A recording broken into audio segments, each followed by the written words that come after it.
Welcome back to In the Shade, a platform bringing awareness to BIPOC folks that have been murdered or gone missing, and also people of color who have been accused and convicted of committing heinous crimes.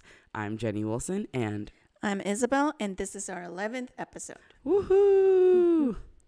All right, today's episode is going to be about Harvey Marcelin, who is a trans woman and who's also described as New York's shopping cart serial killer. And they were charged with the murder of a 68-year-old woman living in an LGBTQ shelter in the Clinton Hill area at the time of her death.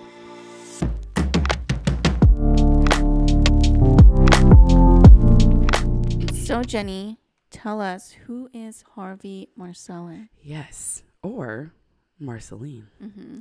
So Harvey Marcelin, or Marceline Harvey. Until we get to that part, I'll start out with Harvey Marcelin. I was born a male in Manhattan in 1938. Okay. You know, her mother was a seamstress, and her father died when Harvey was 10 and was a shipping clerk. Okay, working class, you know, like doing it big in Manhattan. Her parents, though, grew up in Harlem, but later moved to 158th Street in Washington Heights. Do you know where Washington Heights is located? Yeah, it's like Upper West, I guess, Bronx, Harlem. Okay, area, cool. yeah. Okay, cool. Because, you know, I don't fucking know. So, I found this part to be, I don't want to say, like, interesting, but I just want to make sure I'm, like, politically correct. So, Harvey Marcelin identified as a woman and started using the name, and then started using the name Marcelin. Okay, cool. In a 55-minute jailhouse interview, according to the New York Post, she said that she's in touch with both her masculine and feminine side, but her male persona gets her in trouble. Though Marcelin wore a wig and lipstick after her most recent release, we'll get into that later on. I found that to be kind of interesting, I guess, but also too, it kind of reminded me a lot of like the Two-Spirit with like Wounded Arrow, the case that we covered. But Harvey Marcelin spent more than 50 fucking years in prison for the two prior convictions in death of women that like ended in like death of two women. And those are, again, her previous convictions. So fucked up. But can you imagine 50 years? I mean, like, you fucked up 50 years. Yeah, you've been in prison for a long time. You've been for more than your life. More than, like, you've been in prison more. The majority of your life. But exactly, the majority of your life. So the majority of your life you spent in prison than on the outside world. That shit is crazy to me. She was let out of jail in 2019 on parole. Okay, you know, she may be, like, wanting to start, like, a new kind of life, get on the right track. But was charged with concealing a human corpse regarding the torso that law enforcement sources said belonged to a 68-year-old woman named Susan Layden, who happened to be living in an LGBTQ shelter in the Clinton Hill area at the time of her death. I just found to be like very interesting because, you know, I'm thinking like you're spending 50 years in prison, you're gonna start, you know, maybe like start fresh, kind of start your life over. But she said, fuck that. She said, I'm going back to, you know, doing what I know best. But yeah. So let's kind of talk about what happened and how she ended up, you know, dismembering this other woman. Yeah. Surveillance footage showed Susan Layden, who lived in an LGBTQ senior center in Fort Greene, entering Marcelin's East New York apartment on February 27, 2022, and she was never seen again.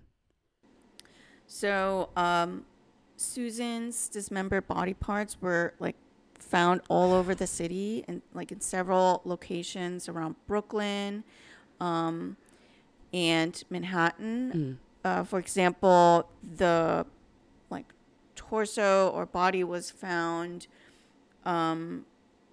in Brooklyn on like Atlantic and Pennsylvania Avenue, just outside of a construction safety gear shop. It's the fact that you said her torso was found like Yeah, on the side of a I street. can't imagine what that. the fuck. And it was found also in like several plastic bags in a shopping cart. But it was like a bunch of passerby folks that noticed the bag, and like a person decided to open it when they ended up coming home or coming back and passing the bag again, and they decided to open it, which kind of sounds insane, because if I would pass a garbage bag, basically, you wouldn't be able to pay me enough to open it. No, honestly, like, I cannot imagine. And, like, again, like, you being from NYC, me living in Chicago, I can't, like, those are just things that, like, you just, like, don't do. Like, I'm not opening up random ass trash bags, like, on the sides on the, in the streets of Chicago. I'm not even, like, breathing when I walk past them in the city. Right. I'm, like, crossing the street. Right. Especially, like, city trash. It's just, like, piles and piles, and it smells awful. And unless I know it's my trash bag and maybe I threw out, like, my credit card or something, or something of value, then I'm going to open it. But I'm not going to open some random ass trash. Like, what the But that shit is so weird. Kudos to this super nosy person. So wait, can we call this person a super Karen?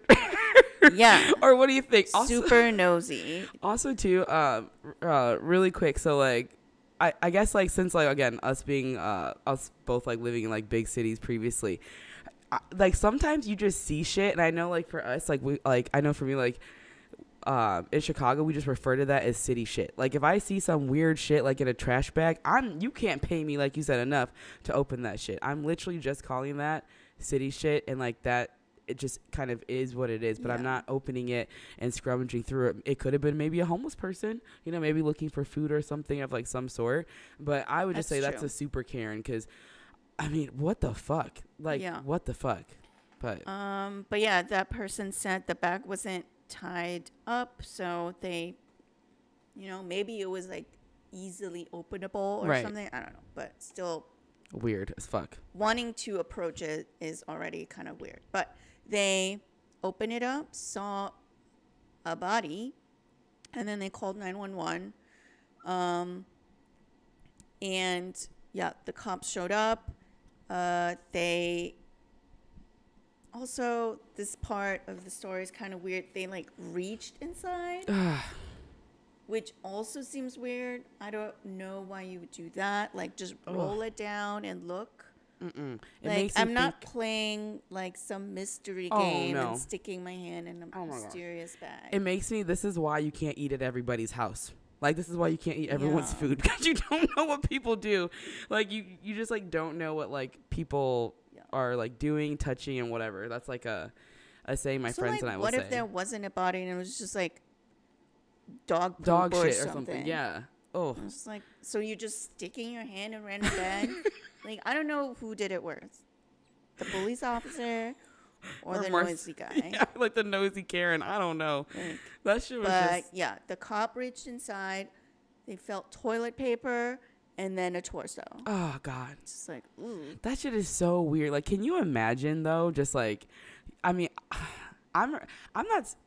I just can't... I, like, don't understand. There was this one story, like, really quick. It was, again, in Chicago, and I was living there at the time. And there was a story of, like body, like, someone's, like, body organs found, like, near, like, the Art Institute or whatever. And it's just kind of, like, what makes you know to identify that? Like, as, like, or what makes you, like, who called that in? You know what I'm saying? Or who, like, saw that and was like, those are body, or, like, those are human organs. You're like, but how do you even know that? Yeah. You know, I like... wouldn't be able to tell that from, like... No. Pig organs or something. Exactly. I honestly would have just thought that was, like, a prop. You know what I'm saying? Because it's, like, again, city shit. So I'm just thinking that you're just finding, like, random shit, like, in the city that just because it's just, like, a bunch of people. You know what I mean? So I never would have, like, I don't know. But let us know more. Yeah. So they found the torso. Since the bag was found outside of, like, a store. Yeah. They decided to, like, check out all the surveillance footage from stores in that region. Yeah, that makes sense. They ended up finding a surveillance video of Marcelin in a wheelchair in a store. Okay. And she, like, ended up getting up to grab something, and when she wasn't in the wheelchair, they saw a severed leg on the seat.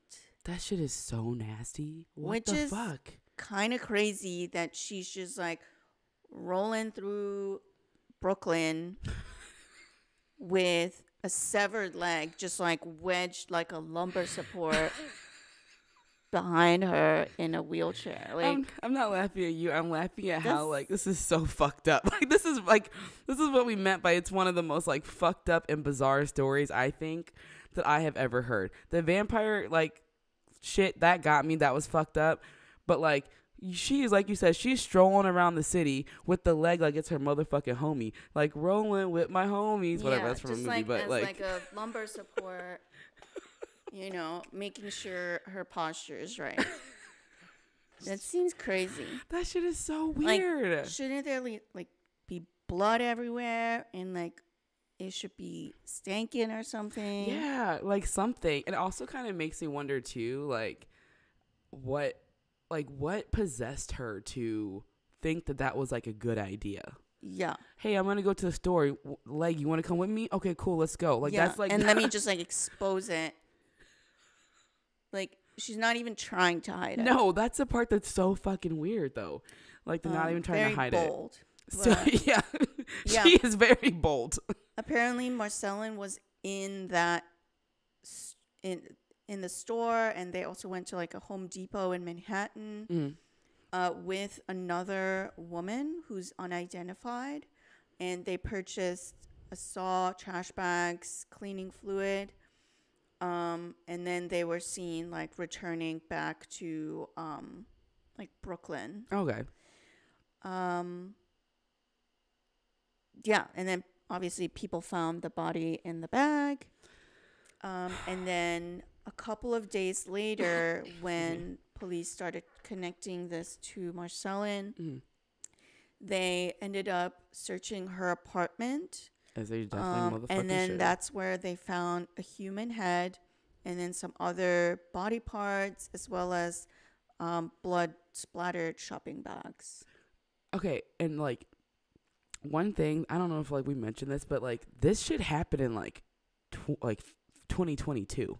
Like a couple months ago. And the fact that this is not like front page news is crazy as shit to me. How crazy is that? Like you kill someone and then you scatter their body parts around. Like, I don't know. It just doesn't make any sense. Yeah, so that's kind of like how the different body parts were found. As we mentioned earlier, like, she's had several arrests in her past, but we'll kind of talk about this a little bit later. Yeah, for sure. Okay, so what kind of happened during the trial? So as soon as they found out and started connecting the dots and they said, this is Marceline, we know this hoe did it, not saying you're a hoe, 100%. As soon as they were like, we know she did it, like, let's lock her ass up, we're about to arrest her, right? So Harvey said, I'm being framed because of my rap sheet, she said. She leaned forward, showing the flashes of anger that surfaced at times and contrasted sharply with her otherwise feisty and jovial manner. According again to like the New York Post. This is what she said, right? Like during her trial. So she's saying she's being framed because she's killed other people before. Yep. And then somebody decided to chop up another body in her apartment. Exactly. God. You didn't have to say in her apartment. Okay, sorry. I was expecting the in her apartment part from you. But yeah, she said that somebody, because she has killed people in the past, they instantly knew that it was her and she's being framed. This is all bullshit, right? So, of course, like with someone like scattering bodies across like New York City and it's just being kind of sporadic and random as shit, they're like, okay, cool, let's do like a psychiatric examination on her because, you know, this doesn't seem like a stable person, especially like she's bringing a leg with her to a store and then, you know, getting up out of her wheelchair and exposing I'm not like laughing at the case. I just like can't believe this like this is like shit that goes on that no one talks about, you know? So anyway, so they decided, you know, like we should definitely do a psychiatric examination on this individual. So a psychiatric examination was done by 3 doctors at Bellevue in 1963, concluded she had schizoid personality? Schizoid? Schizoid personality with sociopathic features, but was not deemed criminally insane nor psychotic. A hospital record from 1962 suggested she might have delusional grandiosity, suggestions of chronic schizophrenia, and paranoid reaction personality. What the fuck? But you deem that person not to be criminally insane. Mm-hmm. Did they do this again during her trial? So good question. So then during her trial, she was like maintaining her her innocence and was essentially saying like, oh, like she kind of like didn't need one because she didn't do it. That's because she was maintaining her innocence. So I believe like during her, because she's not sentenced yet because it's still ongoing. Mm-hmm. So we'll keep you guys updated. So she just like declined. Yeah, she like an evaluation. Yeah, according to like the New York Post, it like didn't confirm or deny that she didn't, but she was like hardcore like, I didn't do this, I don't need like a psychiatric evaluation because I didn't do it. So yeah, because she's just maintaining her her innocence. But it's interesting, right? Super interesting. It's interesting that the court wouldn't like mandate it. Yeah, considering her history. Yep. Of like mental illness. Yeah, and she could just like decline it. Yeah. Or like, I don't know if like because I feel like that could help her case. Yeah, I don't think that like she's declining it. I think because she's maintaining her innocence, it's not helping her. Like if she was to be like, I did it, I'm criminally insane. Like, you know what I mean? That'd be different. But she's saying like, oh, I didn't do it, someone framed me, I didn't do it. Like she's maintaining her like innocence. Okay. So again, it's ongoing. So I really hope they do a psychiatric evaluation because I think that like for someone like her, it definitely would be beneficial, especially like with helping her case, like you said. Mm-hmm. But interesting enough, Susan Layden was one of 3 women who occasionally crashed at Marcelin's East New York apartment. I don't know how the fuck Marceline is like having people over at her apartment or how she's even maintaining a job because she's out here killing motherfuckers left and right. Anyways, but one of the trio called Jillian is reportedly cooperating with the police. The other one, according to Marceline, is the murderer. Okay. So Marceline is framing another person of their little squad. Yep, because Marceline's like, I didn't do this shit. Like, she's the one that did it. Kind of like, you know, the blame, similar to that case we did where like the husband and wife are like blaming each other for like killing someone, for like setting that person on fire. It's kind of just like you never really kind of know. If you're gonna do shit like this, make sure like person that you're person you're doing this shit with is like your ride or die. Because obviously this whole situation is messy. But Marceline said she was jealous of Susan. And like the other person, the other person that Marceline is accusing of being the murderer. She's saying that the reason why she killed Susan is because she was jealous of Susan. So, and then Marceline added that that while it's too bad that Susan is dead, she resents how the deceased is being presented in the press, which I kind of found to be like interesting. Because in the articles, they kept calling her gal pal, which I kind of thought was like, I don't know why that like that phrase was kind of like weird to me. Like, oh, gal pal, which is like fine to call somebody that, obviously. But I just thought it was like interesting that Marceline is saying how like Susan's portrayal in the media was like off. I don't know. Is that like, she might feel, I don't know, maybe it's like some guilt, you think? Or she feels like the media is making it seem like they're really close friends and she like stabbed her friend in the back, literally. When maybe this was just a person that maybe she knew from the LGBTQ community and the shelter that they were frequenting. And she just occasionally let them crash at her house because, you know, they're part of that community. Oh, right. I just want to know how the fuck did she have a job? I don't know. Like, how?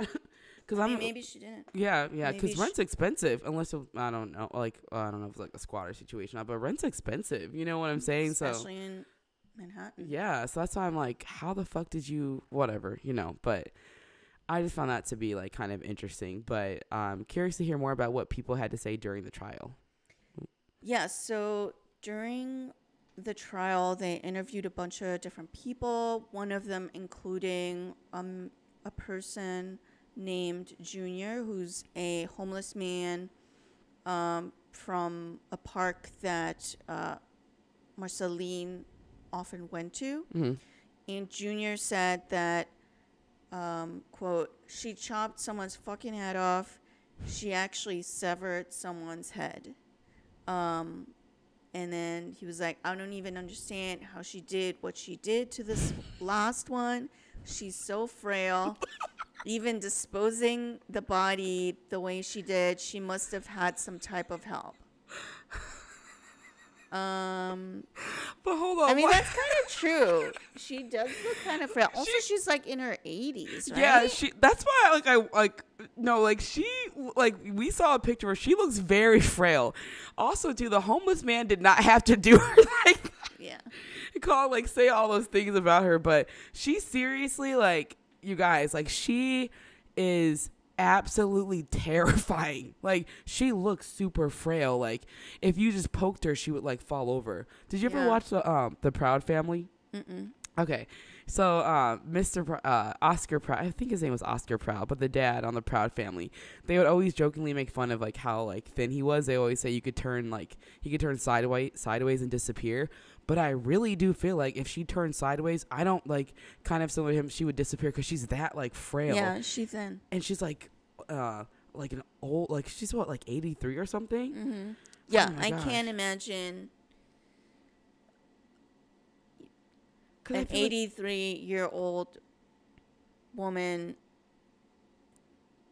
murdering and then dismembering someone. That's why I'm like, you think she had help? She had to have help. Because the woman that she went to Home Depot with. Yeah. And that woman obviously knew something was up with their getting a saw and fucking bucket and all of that. Like, she must have had help in some way. She had to have help. I just like, I'm still stuck on like the homeless guy saying that she was frail. Yeah. And then another person also claimed that they imagine it must not be easy to dismember another body. Like, even with power tools, it would be difficult. Yeah. And that would seem really challenging, especially for an 83-year-old and a person in a wheelchair. Yeah. See, like, that's why I mean this case is so messy because, like, but she has a leg in the wheelchair, gets up, and it's exposed. But, like, she's literally, like, so frail looking. Like, I still, like, don't understand like how she did this. Yeah. And, like, they didn't really go into, like, what kind of tools she bought at Home Depot. They just said saw. I imagine she didn't go and buy, like, a miter saw with, like, a table and everything. Like, she probably just bought, like, like lumberjack type of saws. Yeah. Classic saw. Because also you're transporting this thing in New York. Like, you're not getting this, like, giant, like, thing. It sounds like a whole ass science experiment. Imagine doing that on, like, a whole body. In, like, a short period of time, though. Yeah. It also makes you wonder, like, because Susan went missing, the 27th of 2022? Mm-hmm. It also makes you wonder, too, like, but how? I don't get it. Yeah. So she went missing the 27th. Also don't know if, was this year a leap year? I don't know. I don't know if leap year so, either. And then the torso was found on the 1st. So that was like 2-ish days later. So, yeah, it didn't take her a long time to do all that sewing. I just like don't. It sounds like a full on like science experiment. Yeah. And then another strange thing that Marcelin said during the trial was that she wished she had been born a goat and that she was a satanic witch. Yeah, exactly. That's why it was silent for like a second, because I don't know how the fuck to process that. Yeah. What? So what? Yeah. goat? So she wanted to be born a goat, and also claimed that at that time she was a satanic witch. Okay, do you mind if I just like say, like, I'm just gonna keep it super high level, but I'm just gonna re-say what you just said. So we have this woman, this trans woman, right? Okay, who wished she was born a goat, and that she was a satanic witch who dismembered a body and scattered it around New York City, and doesn't think that she needs a psychiatric evaluation. She's Gucci. She's good to go. She didn't do it. What do you mean, people? That's like this like she doesn't what? She does not need a psychiatric evaluation. She's good. Yeah, so another friend of Susan said that, like, during the trial, said that Marcelin deserves a death sentence and certainly life in prison without parole, considering that she dismembered her friend. That's fair. Yeah. It's just, that's crazy that she just, like, butchering I can't believe that. a human. You know what? If she would have like taken like this energy and actually went to go work at like a they don't call it a butcher shop, but like a butcher. What do they call it? Like a Butcher shop. A butcher shop? We still have those. Or is that what I mean? Like, is that what they call them? Like a butcher shop? Mm-hmm. Oh, okay, cool. Like, if she actually would have taken this energy and went to go work at a butcher shop, she could have made it very far. Because if she's able to do all of this, you know, she could be like what's her name? Tootsie. Okay. The barbecue goddess out here in Texas. Oh yeah. Who's still barbecuing well into her 80s. Yeah. And people wait around for that barbecue. Exactly. At like midnight. Like early. And they don't as open fuck. until like 10. 11. Right. And like, exactly. So like, that could have been you, Marcelin. Marcelin, you had a whole career path lined up for you. You could have been a butcher and the whole thing, but you had to go butchering people. Okay. Harvey is facing charges of first and second degree murder, tampering with physical evidence, and concealment of a human corpse in the gruesome slaying of 68-year-old Susan Layden. But yeah, let's just briefly talk about Marcelin's previous convictions. So according to some prison records that were cited by the New York Post, as we mentioned before, she's already been in prison twice. And spent a total of more than 50 years in state prison already on murder and manslaughter convictions dating back to the 60s. And both of these convictions were for killing of live-in girlfriends. So her partners. So maybe Susan was maybe a partner. Oh, I see what you're saying. Too. Because she did crash at her place like a couple times, like every now and then. So. Yeah. And then she also had a murder charge, which stemmed from a woman's shooting. And she was also found guilty of that murder in 1963 inside this other person's Manhattan apartment. And then, you know, to top it all off, at the time of that trial, she was actually also facing an attempted rape charge involving another woman. Oh, God, cringy. Yeah, and then, you know, while she was in trial for those crimes, the jurors weren't like so sure if she should get the death penalty. So they just gave her basically life. Do you think she should have? I'm weird about the death penalty. Do you think like she should have ever gotten out? I don't think so. Or if she would have been released, she should have been put under, I don't know, some sort of like psychiatric like facility or something. Yeah. And gotten like a lot of oversight in that regard. It's so weird that you can like kill two people and also like still get out. Like I'm I'm really surprised by that. I'm like actually. super surprised by it. Also, too, like I still don't get how, I mean, how an 83-year-old like frail, like she if you look at her, she does not look like she's doing well. Like she, you know, if you like when you look at her, she looks like she's had like a tough life. Yeah. Like she just looks like she's been through it. I don't know how she even had like the capability of like killing someone that like looks like I just don't get it. Yeah. I don't know. I don't get it. But anyway, Marceline was released on lifetime parole again in May 1984, according to the New York Post, and cuffed again for allegedly stabbing another girlfriend less than a year later in 85.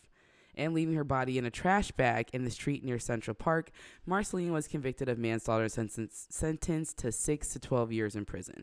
So I understand why like they, you know, she was linked to this again because she has like a previous history of putting dead bodies in bags, but like I just don't get it. I mean, like, anyway, state officials were reluctant to grant parole when Marceline became eligible in the 90s. During one state parole board hearing in 97, Marceline admitted to having problems with women, according to court records. Other boards rejected parole, citing Marceline's attempt to place the blame on the victims, which is very fucked up, which goes back to what you were saying when we said earlier about how she didn't like how the victim the deceased was being portrayed in like the media. It's kind of like at first I was like, oh, maybe because like they were actual friends or it was like a girlfriend or something, but I think it's because of how this is just a theory of how they're like calling her gal pal or things like that. Like I think that she wants as much distance, you know what I mean, like from Susan, unfortunately. But I just think that this whole case was like I don't, it's like you just want to call her like a sloppy criminal. Yeah. But it's like, also the fault of the justice system. Exactly. You know, like it's kind of wild that this woman has been able to like murder and rape multiple people, and be released into the public. Right. Like, obviously, this person has some sort of like mental like problems. Like mental illness, like untreated mental illness for sure. And so she needs help.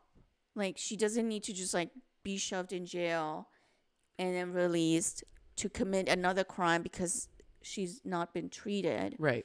And then be shoved in jail again and then released again. Like, it's obviously that's not a good solution to her mental state. No, and I completely agree with you. My I guess like my whole thing though, that I was like, I'm kind of, it's weird because it's like this is like a complete example of like what happens when mental health goes untreated. Because like she is full in like denial, like she wants to be a goat. She wants to be a goat and a satanic witch, which is fine. Like if you want to be a goat or marry a goat, you know, like you do whatever you want to do in your home. Like, okay, just don't let me know. But like it's the fact that like she say like the fact that when she was talking about how like her male persona gets her in trouble in prison, I don't like that part. And then also she wants to be a goat plus like the satanic witch part, because she definitely has like multiple personalities for sure. And it's just it's really sad just to see like mental illness go untreated, unfortunately. And so the system has failed her and kind of assisting her with perpetuating this cycle of her committing crime, going into jail, committing a crime, going into jail. Over and over and over and over again. And so while this is obviously horrific and horrible and all of those, and, you know, like, don't go killing people, it's not 100% her fault because the system has just not supported her appropriately. Right. Because it's like, I'm so confused. It's like, I get the system hasn't supported her, but also too, like, going back to how the fuck does she have an apartment? Like, how, like, you know, how is she, like, it, because. I mean, maybe she's on, like, affordable housing. That's what I'm thinking. Or like maybe something, she could have inherited something from her parents. Like, you know, we just don't. Or she's on like, I don't know. She's getting like renter support or something. Oh yeah, or like Social Security or something too. Yeah, okay. Yeah. But just kind of to touch on like the whole mental illness thing, it's interesting how like this person very clearly has like mental problems, mental illness, and nobody's like addressing it. No. And nobody's like really blaming the mental illness for her crimes. But every time, you know, there's like a white male mass shooter shooting up a store, or doing anything, it's like that they have a mental illness that is being untreated, and so we should go easy on them and their sentence. Which is like, so, which again, this is why like I feel like we both wanted to start this podcast to like bring light to like stories and things like this. It's just kind of like so fucked up how we still are, I don't want to say like marginalizing, but like putting, like saying like, if you're black, you don't have mental illness. You're just like a dangerous person. Yeah. But then you're just like genetically in your body a bad person. Yeah, like you're just a bad and, like, person. Nothing can help you except for prison. Exactly. So then we have like these mass shootings, and they're like predominantly by like, I think it's fair to say like white males. Cis males. Yeah. And so it's kind of like, but you're blaming mental illness for that? Like, that doesn't even make any sense, because that person intentionally left their house with an automatic weapon to go to a school with innocent children. But we're not going to but we're going to say, but it's mental illness.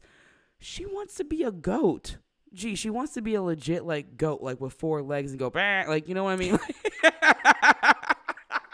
I didn't mean to do that. But she wants to be a legit, like, goat and a satanic witch. Yeah. You cannot tell me. She's in her right mind. She's in her right state of mind. And also, too, I think her ass has some help, because she is 83 years old, frail, probably as big as my pinky, and you're telling me she cut up Susan. Like, yeah. I don't understand. Whoever went to Home Depot with her definitely knew something. Helped. Yeah, it definitely helped. There's just like, I don't get it, and just like I don't get it. And she's in a wheelchair with a leg, like her and her leg in the wheelchair. Yeah. That doesn't even sound right. You know what I'm saying? Like, that does not sound right. I can see if it's a dog, a cat, maybe even a goldfish, but a leg. You're just like trotting around. Like, people are gonna smell that. Like, someone's gonna see that. Like, I don't know. The shit doesn't make any sense to me. But I mean, it's just a prime example of untreated mental illness, unfortunately. Yeah. But yeah, that's kind of it for this episode. Yeah, it was a rough one. I don't even know how to fully kind of. Yeah, I'm like still in shock about this whole entire case. Like, this case, I would say, do you think this is like one of the sloppiest cases that you've like ever, that you think that we've done so far?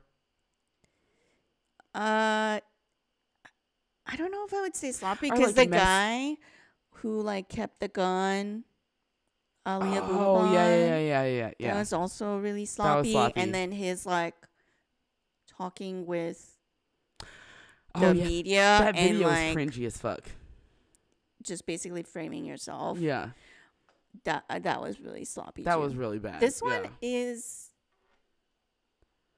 just, I don't know, crazy. It's so just crazy. Like mind blowing. I don't get it. But yeah, that's kind of it for this episode, and our New York City shopping cart killer.